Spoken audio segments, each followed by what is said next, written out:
Then we are now going to Nkoma Secondary School. On the opposition side, is going to battle Ikiki High School. Our dear judges and the House, Assalamu alaikum wa rahmatullahi wa barakatuh. Our resolution for tonight is failure to include youth with disabilities in empowerment programs, the greatest oversight in Uganda's development agenda, and we are affirmers. Before we begin, let's remove the big grammar. Youth means young people in Uganda. That means ages 15 to 35. These are the people who are supposed to build tomorrow's Uganda. Youth with disabilities, young people who have challenges. Some cannot walk, some cannot see, some cannot hear properly, some learn differently. They use wheelchairs, crutches, glasses, and hearing aids, among others. Empowerment programs. These are government and NGO programs that give youth money, skills, training, and jobs so that they can empower themselves and help themselves. For example, PDM, GROW, and EMYOOGA. Failure to include means forgetting them, leaving them out, not planning for them.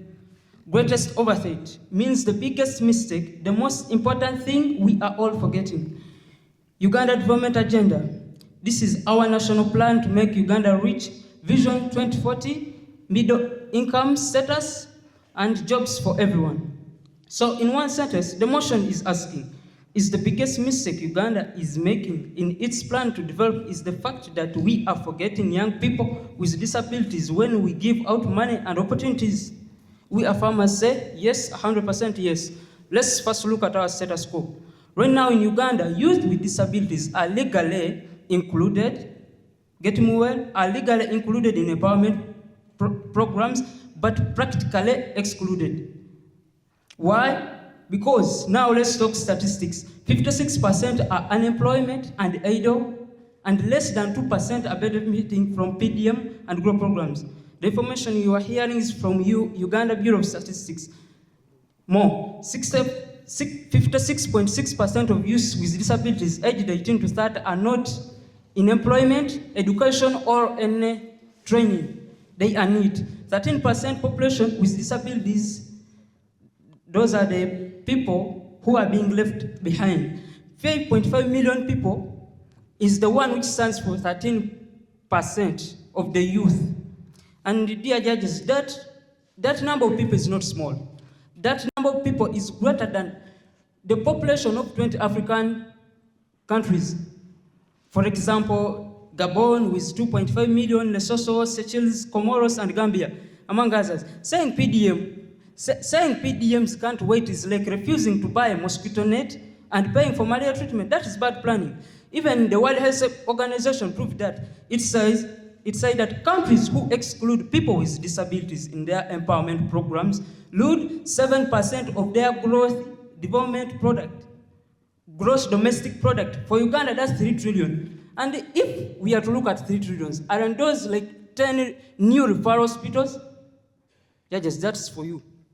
And as team affirmation, we are saying the problem is that 13.2% of people are being left out, are being left behind.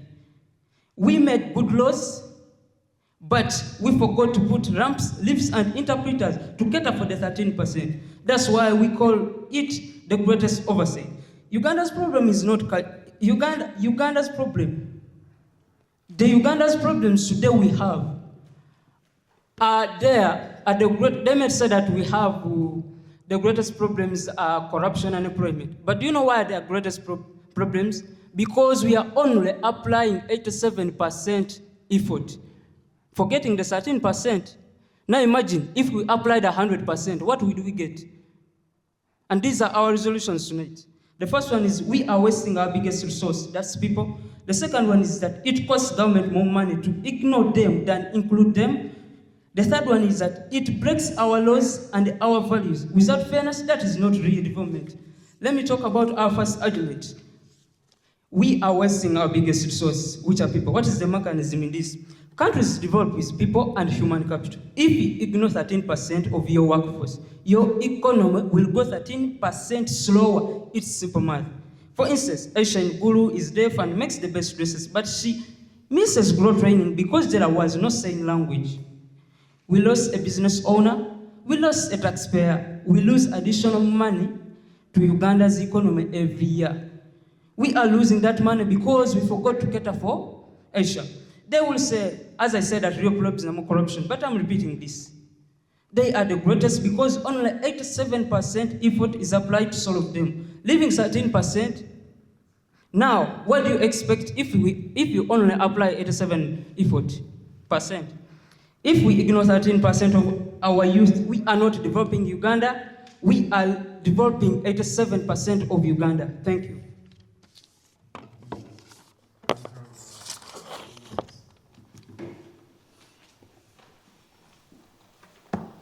I respect the panel.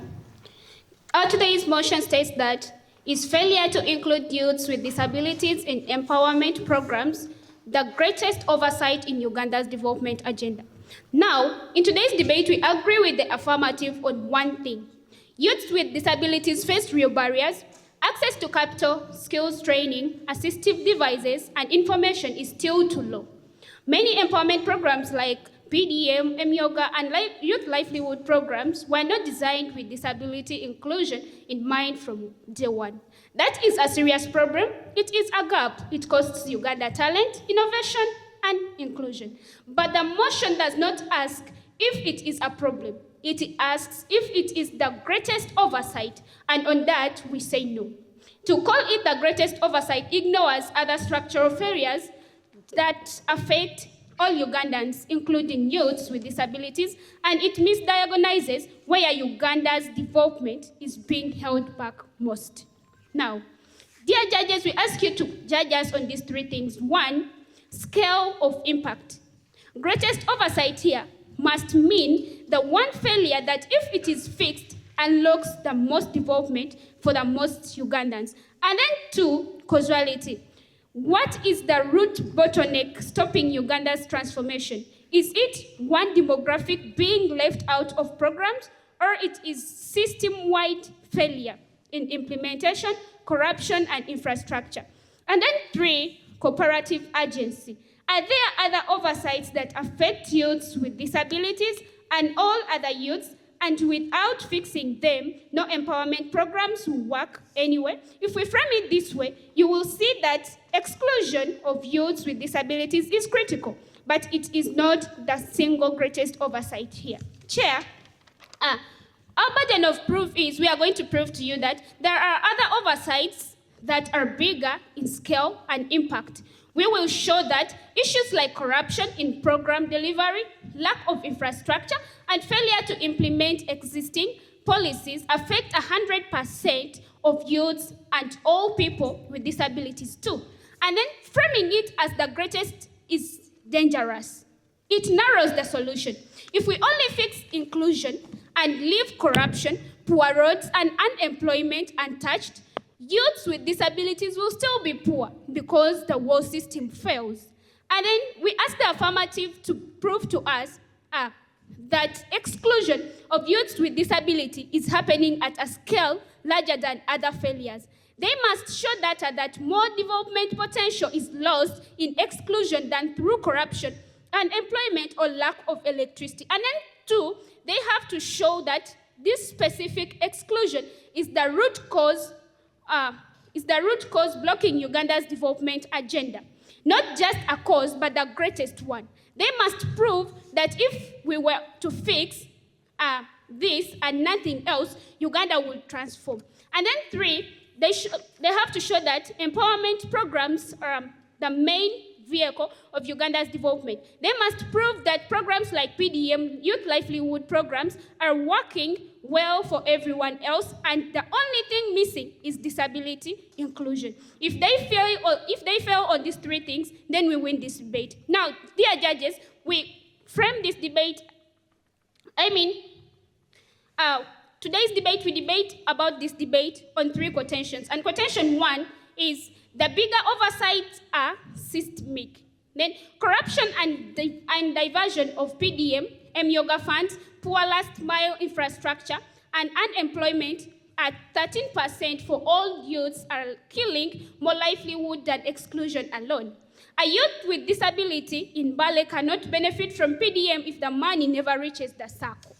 Chair, we have the second contention, which is Uganda already has policies and structures, but implementation fails for everyone. We have the Persons with Disabilities Act, 5% representation, and Youth Livelihood Programme's guideline. The oversight is not lack of policy for PWDs. The oversight is that no group is getting effective implementation. And then 3, calling it the greatest divides the development agenda. Development is not a competition of who is most marginalized.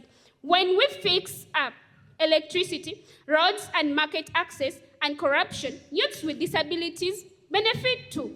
To isolate one group as the greatest oversight ignores that we sink or we swim together. Dear judges, we do not deny the pain of exclusion. We feel it, but calling it the greatest oversight is inaccurate and unstrategic. Uganda's development is blocked by governance, infrastructure, and jobs failure that cut across all youths, including those with disabilities. Until we fix the foundation, no empowerment programs, inclusive or not, will deliver transformation. I beg to stop here. Thank you.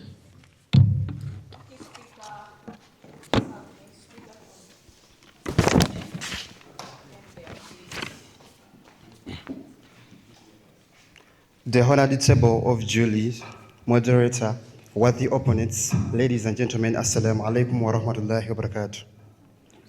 My name is Sharif Qasim, and I stand firm as the second affirmer of this house. Let me pass this out. I'm really delighted with Honorable Judge Samadu's outfit today. Though, perhaps, dear judges, let me paint you a picture. Every financial year, Uganda budgets billions for youth. We announced PDM, we launch GROW, we celebrate YLP. But we say no youth left behind. Uganda will be a middle-income country by 2040.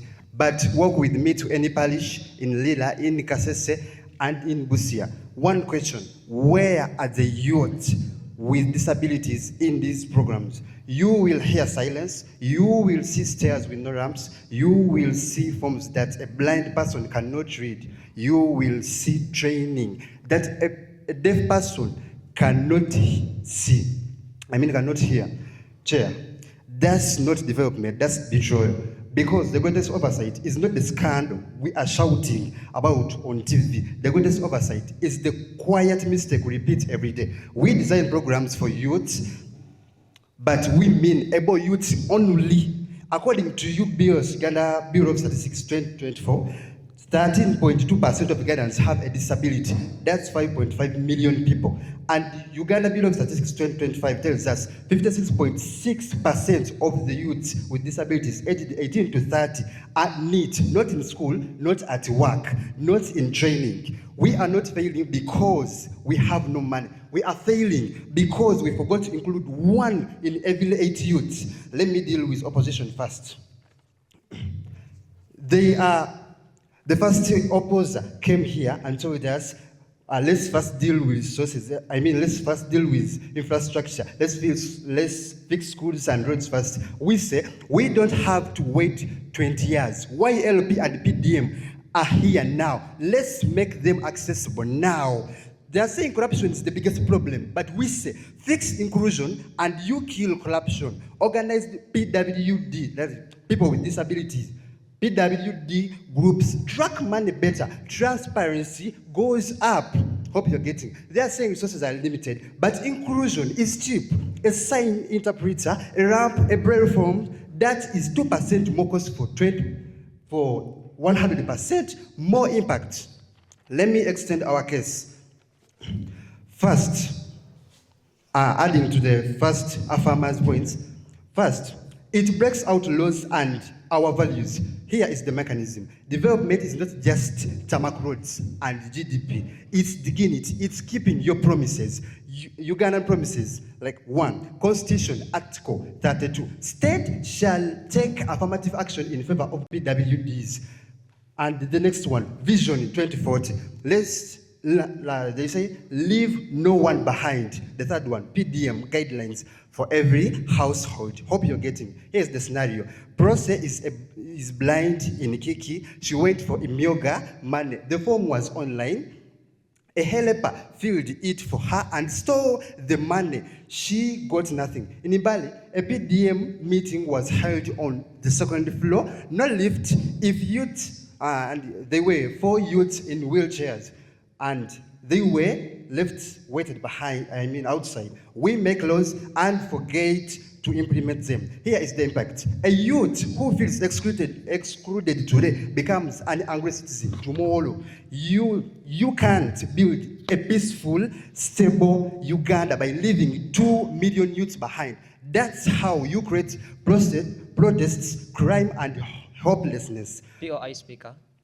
Wait, forwarded to the third. You cannot preach no one left behind and then hold the meeting upstairs. That's not a slogan, that's a lie. The second, it costs the government more money to ignore them than to include, hence slowing development. I'm talking about those people with disabilities.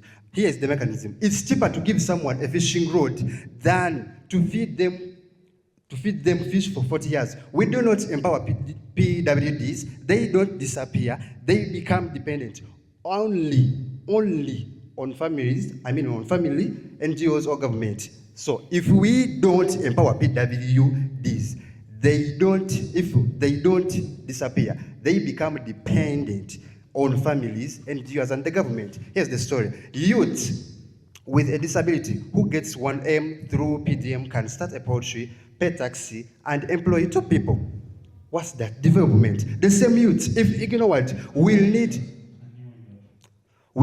support, family, maybe end up begging. Here are your questions. Team, opposition. Okay, thanks.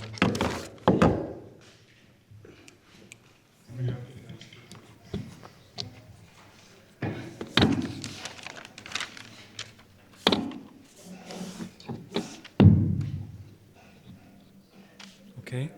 I applaud the audience at large and the competitive bodies and then our dear magnificent judges. Okay. My speech is going to begin in 1, 2, and 3. We ought to understand the main problem that is behind that exclusion. If we don't understand that problem, then that simply means proposition fails on this debate. The reason we feel that these people are excluded, it is because of one main factor, that is corruption. The reason you still see other youths also not getting jobs, it is because of all the problem that comes in what? Corruption. At the point in time where these people suffer that kind of instance, remember you also clearly stated it that they are legally put in. But what hinders them? It is that corruption, because they release funds for them and they are not able to do what? To get that kind of fund. So we fail to see the instance why you feel that it is the greatest oversight. You ought to understand that this kind of debate is the one that clearly states which one is the greatest oversight in Uganda, which is hindering Uganda's development. But if you fail to give that to us, we fail to see the instance as to why you then win this kind of debate. For a solution to come in, you must opt to the root cause of that problem. Because we all ought to know, if indeed you want sincerely these people to be, do you want them to be included, the national capacity must also be there. Remember, you have to train people who are going to give the languages to these people. You have to put there things that are going to help these people. But if you have not solved the problem of corruption, how will they be able to be included in the so-called what? The so-called kind of governance you want at the end of the day. So we fail to see the instance as to why you then win this debate. Then 2, we clarify to you, dear judges, for one of it to be the greatest kind of impact at the end of the day, it is that one that simply, deeply breaks it down. The reason we don't see the kind of good health facilities in different places is because of what? Corruption. Then, why don't we see these people doing what? Attending? It is because of all what? Corruption. We center it as the biggest because it is the main one that causes all this. Without it, you can still do what? Include these people. But when it's still existing, it simply means even the empowerment programs that you put up won't be effective because there is corruption that is hindering them to do what? To be implemented. So we fail to see the instance as to why you then win this debate. So for something to depend on something, it must be the capacitative or the kind of instance that breaks it down. The reason we feel it is corruption, it is because there is lack of industries, there is lack of that kind of quality schools, there is lack of electricity, there is lack of investments that they can put in these people. At the point in time where these things are all flourished away with the so-called corruption, we cannot see any improvement at the end of the day. So you must mainly focus on the biggest problem, that is corruption. Why do I say corruption? It is because when they release these funds legally, these people fail to get them because the people who they have given unto are using them as their personal deeds. So we fail to see the instance as to why they then win this kind of debate. But then too, we also then clarify to you the magnitude of the problem. Which problem harms the greatest number of people? Corruption harms almost the large percentage, not just the simple percentage you speak about. It harms all of us because we all fall in the same basket. If we are not able to get employed out there, then that simply means we all fail on it. What happens at the end of the day? We have to develop to other incentives to sustain ourselves. But if at the end of the day,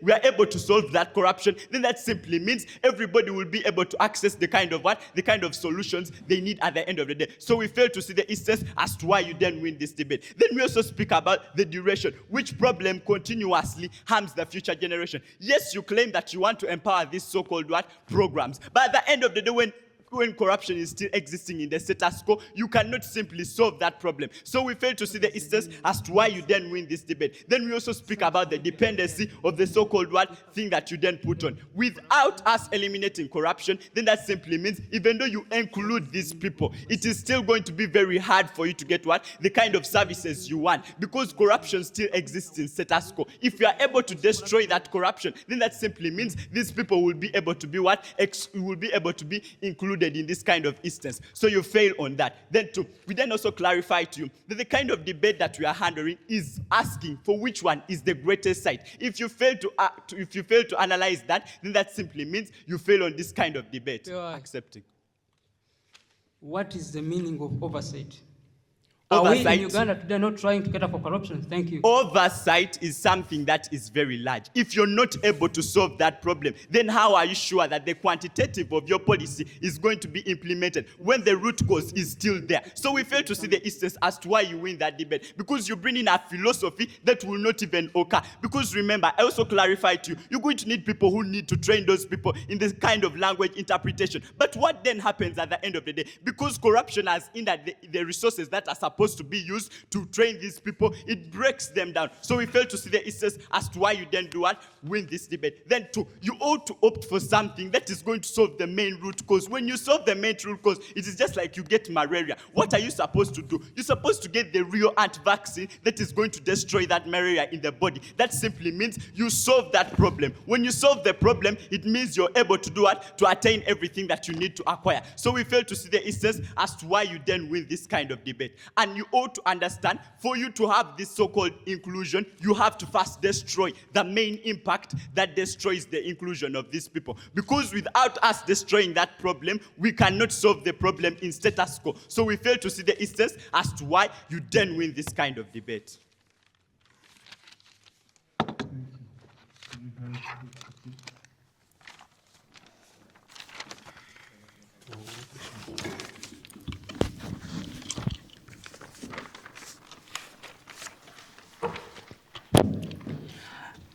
The esteemed judges, learning class, and the audience at large. Say less, it's me, the arrogant Kenya Ian, rising as third speaker for team affirmation. I'm here simply to deliver the verdict as far as this issue is concerned. Opposition is busy convincing us that corruption, it is the greatest oversight. Dear judges, they fail to understand the meaning of the word oversight.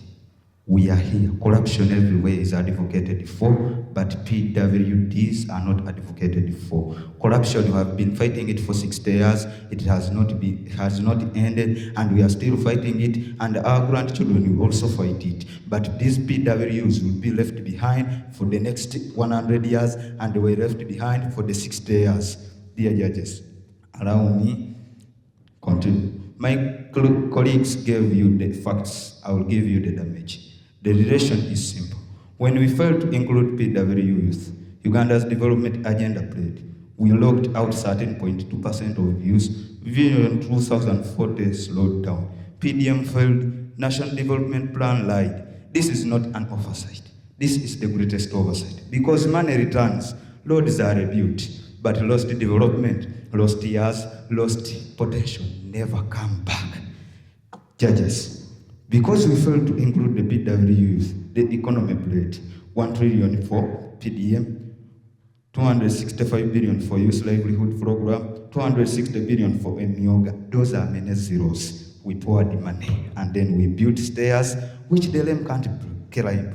We built English forms, which the illiterate can't read. We built silence. And because we failed to include PW youth, Victor with no legs built an iHub in Kampala. Uganda ignored it. Wait a moment. Development lost tech. Isaac trained 5 diff mechanics. Uganda ignored them. Development lost business. Johan started her shoes hub in Usia.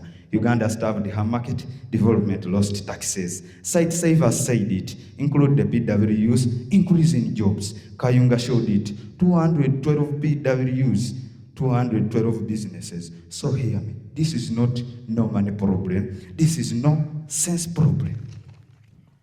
Because we failed to include certain percent of use, we cut certain percent from our GDP. We cut certain percent from Vision 2040 because we failed to include them. Poverty multiplied. National Development Plan said all households. SDGs said leave no one behind. But we said accept them. And because we failed to include them, one disabled youth stayed home. One family became dependent.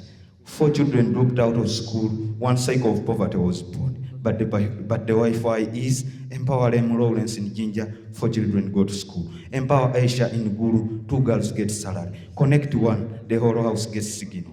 But because we failed to include, we disconnected one, we lost a family, we lost employees, we lost taxes, we lost a future, and that is no development. The UN said, leave no one behind. But because we failed to include them, even the certain percent of youth, we are holding back the 87% back. Because we failed to include them, our promises died.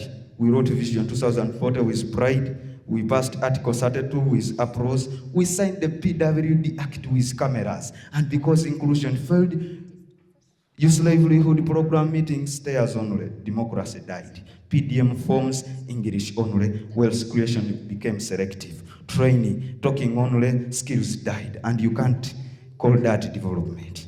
The judges.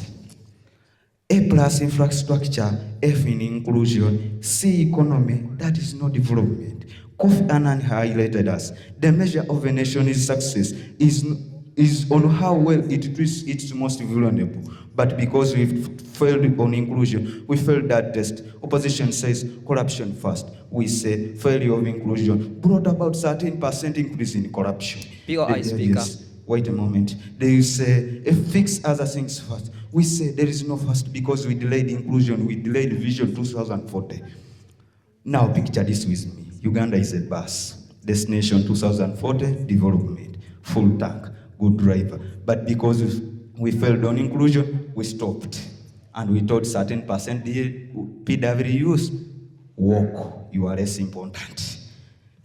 5 kilometers later, why are we slow? Why are we shaking? Why is development only part of it? Why is development failing? It is because you cannot develop a country by developing only part of its people. And development that excludes is not development. It is discrimination. The greatest oversight is not poverty, not corruption. It is the pride that said we don't need them. Vote proposition, because the Uganda that carries everyone is the Uganda that develops faster. I beg to rest my case.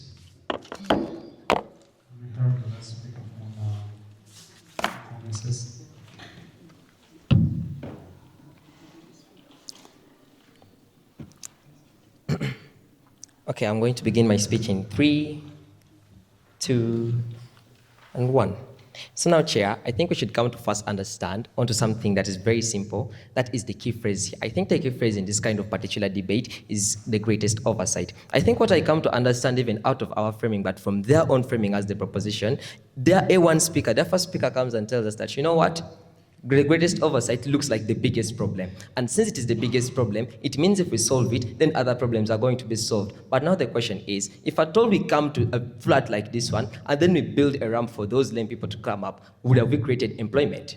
Would have we created a better hospital outside there? That's a question that we will not answer. Chair, I think as they say from their own framing actually beats them in this kind of particular debate, because if something is the greatest, if something is most important, then it means that if we solve it, it means that all the rest are also going to be solved. Chair, I think we should come to first understand that, first of all, if you're having malaria, I think you're going to have things like headache, I think you're going to be having things like body fatigue and other things like that. So now, Chair, the question is, if you treat the headache, would have you treated malaria? I think no. On their side, they actually do what we call treating the symptom, as it's also done here. Chair, I think these youths here with disabilities, if we count onto the 78% of the youth that are in Uganda, I think even those very same youth with disabilities also fall there. They actually show to us very well that 13.2% are the ones that are consisting here, meaning that the other largest number is the other side. So now, Chair, I think if we're told we're doing something that is actually affecting only the minority, I think it means that we are then, at the end of the day, forgetting the other majority as well. Chair, I think first of all, this world here, this like in Uganda here, we're facing the biggest problem as the greatest oversight as corruption. I think we try to show to you all from our speeches from 01 to 02, then myself, that the greatest problem is corruption. And all these other things are coming out because of corruption. First of all, from their own framing, they tell to us that, you know what, the government has already given these guys a legal tender to come and then do what? To come and, they have given them legal tender to have 10% or 5% of everything, all the empowerment programs that come in from government. But again, the most funny thing or the most devastating thing is that they are not managing to get it. So then the question is, what is the real problem? Is the problem them not getting it, or is the problem corruption? I think if at all you're going to get that fund, but again, the leader or the politician who is having those funds has given it to the brother, it means that corruption is taking place. So why is the exclusion coming? Why is the exclusion coming in? The exclusion is coming in here. Corruption is actually existing. And the more times you're going to be having corruption actually existing, it means that at the end of the day, Uganda is not developing, and the very same youth that you're talking about, that you're trying to fight for, is not getting the empowerment programs, and even the other youth that is also able is not getting the program, because there is corruption that is being existent here. Chair, I think we should come to understand that a broken funding and corruption is the problem here. Chair, as I've showed to you, the government funds things, but again, the problem is corruption. The money is being lavished by those by those corrupt leaders. So at the end of the day, this youth here who is disabled and the youth that is able is not managing to get that money. So what happens? The exclusion of the PWDs happens because why? Corruption is existing. So now, if the law is supporting them, I think what we should do is actually eradicate corruption. Then they will actually manage to get the funding together with the able youths as well. So now, if at all we fix that, what happens at the end of the day? The youth is managing to get a job. The youth is managing to build a very is managing to employ others, and then at the end of the day, development is happening. Chair, I think we should also come to understand that there's also another problem of there's also something that we should understand that comes in from this corruption here. No jobs. Chair, come to understand that if at all the jobs that are actually being given out by government or NGOs, something like that, is actually being used by these government officials, they're actually being swallowed up by those government officials. It means that the 700,000 youths that are actually entering the market every year are not managing to get jobs. So what should we do? We should actually eradicate that kind of corruption, so that these youths here who are not managing to get jobs, disabled and able, can all manage to get the what? We can manage to get the jobs, and at the end of the day, if you're having a job, it means you're generating income. So what comes at the end of the day? Development. So it means that if it comes to development, our side actually brings that development much more better than their side. Chair, I think they tell to us that if at all a flat like this has a ramp, then it means that at the end of the day, we're having a very nice hospital, we're having very good roads, we're having good railways. I think that is very wrong. According to them, they do not even show us the proper mechanisms that are actually showing that kind of development that is coming in at the end of the day. We show to you, remove corruption, eradicate poverty. Remove corruption, the PWDs are included. Remove corruption, at the end of the day, jobs are going to be seen, and then people are going to get money. Development at the end of the day is what we are getting. They talk about Vision 2040. It means that if we remove corruption, then Vision 2040 is going to be seen. So who achieves Vision 2040? It is us. They fail on their own framing. Chair, I think they also come to understand that I think we should come, if we come to something like engagement, they first tell us something that, you know what, we are wasting resources, we're wasting people here, that they they talk about the 13.2% of the people. So then I still ask the same question. If at all you built a ramp on a flat like this, would have you created a good road? I think no. It means that at the end of the day, the development that you're looking for does not actually come out. Because now the question is, even when you build that ramp, he goes and attends the very same meeting that is there. At the end of the day, he's not getting a job, and what happens? There's no development. So, Chair, I think the team that wins this debate is the one that brings much more development to the country and the one that solves the real problem, not the symptom. Thank you. Thank you. Can we have a press speech from Mrs.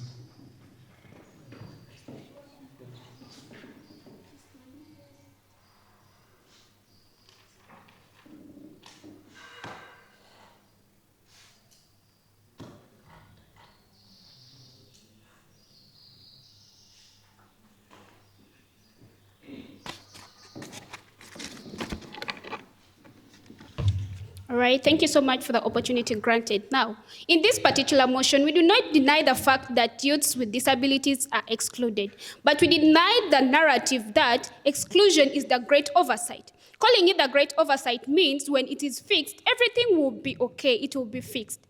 Everything will be fixed in our country.